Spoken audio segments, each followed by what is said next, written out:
আমরা বয়েজ স্কুলে পড়ছিলাম, আমরা সেখানে কোনো মেয়ে দেখি নাই। তো বলা যায় যে সেই সময় মেয়েদের পড়াশোনার হার অনেক কম ছিল, এখন অনেক বেশি। তাহলে একটা পরিবর্তন হয়েছে আমরা বলা যায়। আগে মেয়েরা উচ্চশিক্ষায় খুব বেশি ছিল না, এখন উচ্চশিক্ষায় অনেক বেশি মেয়েরা আসছে, সেটা একটা বড় পরিবর্তন। আগে মেয়েরা সরকারি চাকরি, পুলিশের চাকরিতে, সেনাবাহিনীতে ছিল না, এখন অনেকে আসতেছে। তাহলে একটা পরিবর্তন আমরা দেখতে পাচ্ছি। এরকম যদি আমরা প্রত্যেকটা ক্ষেত্রে যদি আমরা চিন্তা করি, আগে মেয়েরা পাইলট ছিল না, এখন পাইলট হচ্ছে। আরো আগে যদি চিন্তা করি, একসময় মেয়েদের ভোটাধিকার ছিল না, পৃথিবীর অনেক দেশে ভোটাধিকার ছিল না, এটা কালক্রমে এটা ভোটাধিকার হচ্ছে। রাসূল সাল্লাল্লাহু আলাইহি ওয়াসাল্লামের জন্মের আগে মেয়েদের কোনো সম্পত্তির অধিকার ছিল না। রাসূল সাল্লাল্লাহু আলাইহি ওয়াসাল্লামের পৃথিবীতে আবির্ভাবের পরে, ওনার নবুয়ত প্রাপ্তির পরে আমরা দেখতে পেলাম সেখানে মেয়েদের সম্পত্তির অধিকার তারা পাচ্ছে। তো এখন এক সময় বিয়ে হলে কোনো রেজিস্ট্রেশন হতো না। হ্যাঁ, আমি মাঝে মাঝে আমার মা যখন বেঁচে ছিল তখন তাকে বুঝাইতাম, তোমার কামিননামা কোথায় দেখাও, বলছে আমাদের তো কোনো কামিননামা নাই। এখন এগুলো হচ্ছে, এখন কামিননামা আছে, রেজিস্ট্রেশন হচ্ছে। এগুলো অনেক পরিবর্তন হয়েছে। আমরা আরো পরিবর্তন, এখন পরিবর্তনটা হতে হতে আমরা কোন দিকে নিতে চাই সেটাও একটা চিন্তা করতে হবে। আমাদের থ্রেশহোল্ডটা কোথায়, কোন জায়গায় গিয়ে আমরা থামবো? আমরা কি ইউরোপ আমেরিকাকে ফলো করব, নাকি কোন দেশকে ফলো করব, কোন দেশকে দিক পর্যন্ত নিয়ে যাব? সেখানে কিন্তু আমাদের একটা থামার বিষয় আছে, আছে না? আমরা ইউরোপ আমেরিকাতে আমাদের দেশে যেমন বাল্য বিবাহ, ওদের দেশে বাল্য বিবাহ নাই, কিন্তু ওদের বিবাহের বহির্ভূত আবার সম্পর্ক আছে। একটা মেয়ে বা একটা ছেলে বিয়ে না করো, তারা যুগের পর যুগ তারা বসবাস করে। আমরা রোনাল্ডো নাম শুনছো না? রোনাল্ডো, হ্যাঁ, রোনাল্ডো বিয়ে করছে তার একটা বাচ্চা হওয়ার পরে, একটা বাচ্চা জন্ম দেওয়ার পরে তারপরে গিয়ে তারা হাজবেন্ড ওয়াইফ কি করছে, বিয়েটা রেজিস্ট্রেশন করছে। এরকমও আছে।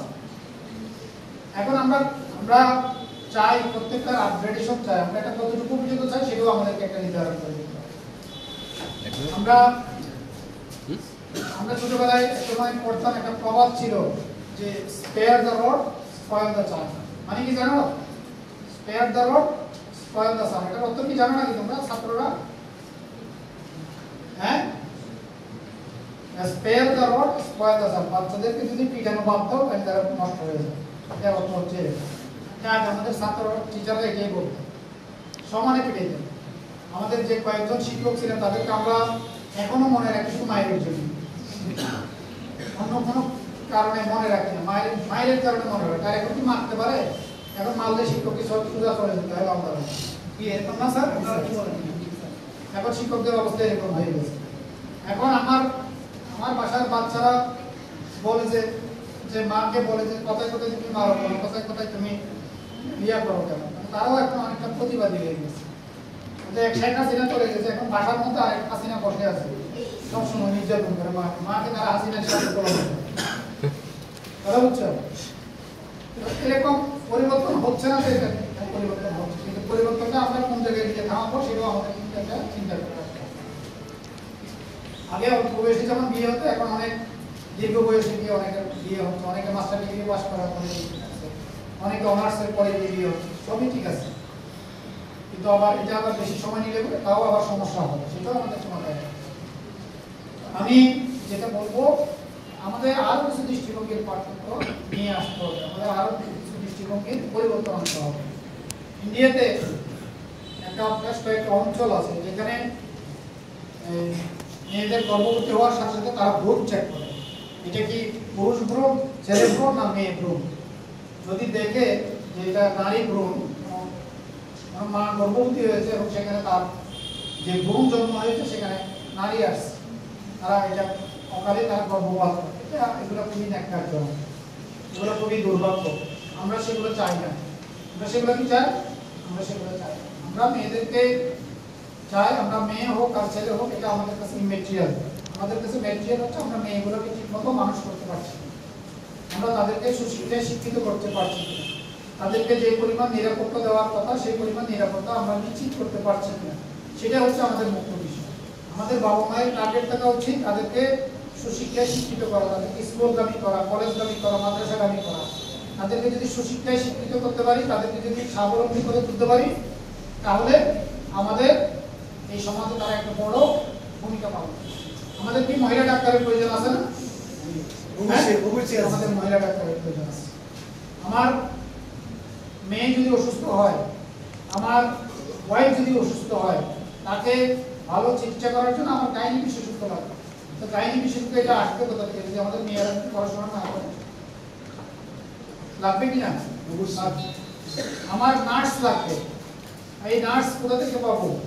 যদি আমার মেয়েরা যদি পড়াশোনা না করে, তারা যদি ডিপ্লোমা যদি পাস না করে, নার্সিং ডিপ্লোমা যদি পাস না করে, নার্সে যে কাজগুলো করতে পারে সেগুলো একটা পুরুষ করতে পারবে? ইম্পসিবল। এটা কোনোদিনই সম্ভব না। এটা পুরুষ দিয়ে ওই কাজ কখনো হবে না। তাহলে আমার সেখানে আমার নার্স দরকার। আমার স্কুল কলেজে আমার অনেক মহিলা শিক্ষক প্রয়োজন আছে। ওরা যদি মাস্টার ডিগ্রি পাস না করে, আমি মহিলা শিক্ষক কোথায় পাবো? আমার সব জায়গায় পুরুষ শিক্ষক দিয়ে আমাকে চালাতে হবে। আমি যদি একটা আইডিয়াল সমাজ যদি চিন্তা করি, তাহলে আমাকে ওদেরকেও, আমাদেরকেও, মেয়েদেরকেও আমাদেরকে আগিয়ে নিয়ে আসতে হবে। তাদেরকে প্যাট্রোনাইজ করতে হবে, তাদেরকে সেই পরিবেশ আমাদের তাদেরকে দিতে হবে। এই যে আমাদের এখানে সুইমিং শেখায় ছেলেদেরকে, ছেলে কোচরা শেখায়, আর মেয়েদেরকে মেয়ে কোচরা শেখায়। তো মেয়েরা যদি সুইমিং না শিখে, তাহলে আমার মেয়েকে কে শিখাবে? এই সুইমিং আমার মেয়েকে একটা পুরুষ সুইমিং শিখাতে পারবে? আর মানে সেখানে লাগবে কাকে? আমার মহিলা সুইমার লাগবে। আমার এই যে সাবজেক্টসে, আমাদের এই যে সাবজেক্টসে দুবড়া অনেক মেয়েরা তারা ভালো করছে, আর আন্তর্জাতিক পরিমণ্ডলে তারা স্বাক্ষর রেখেছে, বাংলাদেশের সুনাম তারা বৃদ্ধি করেছে। এখন এই ফুটবলার, এই যে প্লেয়ারদেরকে যদি আমি খেলা শিখাতে যাই, তাহলে আমার মহিলা প্লেয়ার লাগবে না? আমার মহিলা প্লেয়ার। আমি যদি কাবাডি, আমি যদি জুডো, আমি ক্যারাতে, কম্পো এগুলো শিখাতে যাই, তাহলে আমার মহিলা ট্রেনার লাগবে। এইভাবে যদি আমরা চিন্তা করি, একটা দেশে যা যা লাগবে প্রত্যেকটা ক্ষেত্রে আমাদের কিন্তু মহিলাদের অবদান আছে, এবং তাদেরকে আমরা এগিয়ে যদি না আনি, তাহলে কিন্তু সেখানে বিশৃঙ্খলা তৈরি হবে। আমরা সভ্য সমাজ আমরা কল্পনা করতে পারবো না। আমরা পাশাপাশি একটা মূল্যবোধ ভিত্তিক সমাজ, এটা আমরা কল্পনা করতে পারবো না যদি না আমরা মহিলাদেরকে যদি আমরা এগিয়ে না আনি, আমরা কন্যা শিশুকে যদি আমরা এগিয়ে নিয়ে আনি। আমাদের দৃষ্টিভঙ্গি এটাও পাল্টাতে হবে যে এসএসসি পাস করলে 18 বছর হলে তাকে বিয়ে দিতে হবে। বিয়ে দিব অবশ্যই, বিয়ে এটা জীবনের একটা অংশ, এটাই সব কিছু না। বিয়ে এটা আমাদের জীবনের একটা অংশ, এটা আমাদের পারিবারিক কথা, এটার জন্য আমার দরকার আছে। আমার একটা সুন্দর সমাজ গঠনের জন্য বিয়েটাও দরকার আছে। এইটাই জীবনের সব কিছু। এটার বাইরেও আমাদের মহিলারা, আমাদের কন্যা শিশুরা চাইলে এরা আস্তে আস্তে ভালো মেয়ে হবে, ভালো মা হবে, ভালো তারা শিক্ষক হবে, ভালো শিক্ষিকা হবে, তারা ভালো অফিসার হবে। আমার অনেকগুলো কর্মকর্তা এখন মহিলা, কোনো সমস্যা হচ্ছে না আমাদের কাছে। কেন সমস্যা হচ্ছে না? আমাদের দৃষ্টিভঙ্গির কোনো সমস্যা নেই। যদি আমাদের দৃষ্টিভঙ্গির সমস্যা থাকতো, তাহলে কিন্তু আমাদের এগুলোর সাথে কাজ করতে সমস্যা হবে। এই যে আমাদের এগুলোর সাথে, আমাদের এই যে পাশে বসে আছে মহিলা বিষয়ক কর্মকর্তা, প্রতিনিয়ত আমরা কাজ করতেছি, কোনো সমস্যা হচ্ছে না। উনি আমাকে হেল্প করতেছে, আমি ওনাকে হেল্প করতেছি, আমাদের কোনো সমস্যা হচ্ছে না। কেন? আমাদের দৃষ্টিভঙ্গির মধ্যে কোনো ধরনের সমস্যা নেই। আমার 2 জন এডিসি মহিলা, 4 জন এডিসির মধ্যে 2 জন এডিসি মহিলা, কোনো সমস্যা হচ্ছে না। আমার ইউনোদের মধ্যে বেশিরভাগ ইউনো মহিলা, আমার এসিডেন্টদের মধ্যে বেশিরভাগ এসিডেন্ট মহিলা, কোনো সমস্যা হচ্ছে না। এবং তারা যেটা বলছি সেই কাজ তারা করে দিচ্ছে, এবং সেই কাজ উঠাই দিচ্ছে। এদের কাজের ক্ষেত্রে কোনো সমস্যা হচ্ছে। এখানে যারা আছে কন্যা শিশু কাজের কাজ, তাদেরকে বলবো আমাদের প্রথমত দৃষ্টিভঙ্গির চিন্তা করতে হবে, আমাদের দৃষ্টিভঙ্গিটাকে বড় করতে হবে। আমাদের ডক্টর আব্দুল্লাহ আবু সাইদ স্যারের কথা জানি না, নাম শুনছি তো নাকি আমরা? জি জি স্যার। আবু সাইদ স্যার বলতেন একটা কথা প্রায় সময়, একটা মানুষ কত বড় তার স্বপ্নের সমান। মানুষ যত স্বপ্ন দেখে সে তত বড়, যে যত বড় স্বপ্ন দেখতে পাবে সে তত বড়। এখন আমার স্বপ্নটা যদি একটু হয়, তাহলে আমি বড় হতে পারবো। তোমাদের বড় স্বপ্ন কার কার আছে? হাত তোলো। মেয়েদের দেখতেছি না, মানে মেয়েদের কাজ হাত একটু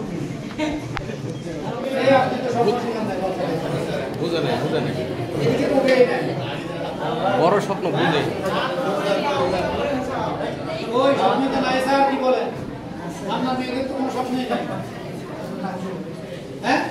সবাই হাতটা উঁচু করে। স্বপ্নই নাই, স্বপ্ন আছে তো নাকি? স্বপ্ন আছে, ঠিক আছে। স্বপ্ন না থাকলে বড় হতে পারবো না। স্বপ্ন থাকতে হবে, সেই স্বপ্ন আবার এপিজে আব্দুল কালাম বলছিলেন কোনটা স্বপ্ন কোনটা, যেটা রাত্রে ঘুমায় ঘুমায় জায়গায় সেটাই স্বপ্ন, যেটা তোমাকে ঘুমাইতে দেবে না সেটাই হচ্ছে স্বপ্ন। হ্যাঁ, তুমি যদি বেশি করে ঘুমাও তাহলে তো এটা স্বপ্ন হবে না।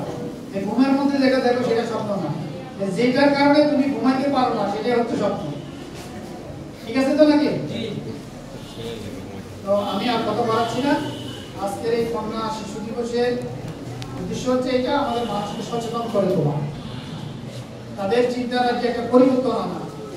আমরা যে সমস্ত অ্যাক্টিভিটি, যে সমস্ত কর্মকাণ্ডগুলো আমরা গ্রহণ করছি সেগুলোতে স্বতঃস্ফূর্তভাবে তারা যেন অংশগ্রহণ করে, জীবনের পরিধিকে যেন ছোট্টভাবে না দেখে, বড়ভাবে দেখলে পরে সে অনেক বেশি বড় ধরনের কন্ট্রিবিউশন রাখে। এতটুকু বলেই আমার বক্তব্য এখানে শেষ করছি। সকলকে ধন্যবাদ। আসসালামু আলাইকুম।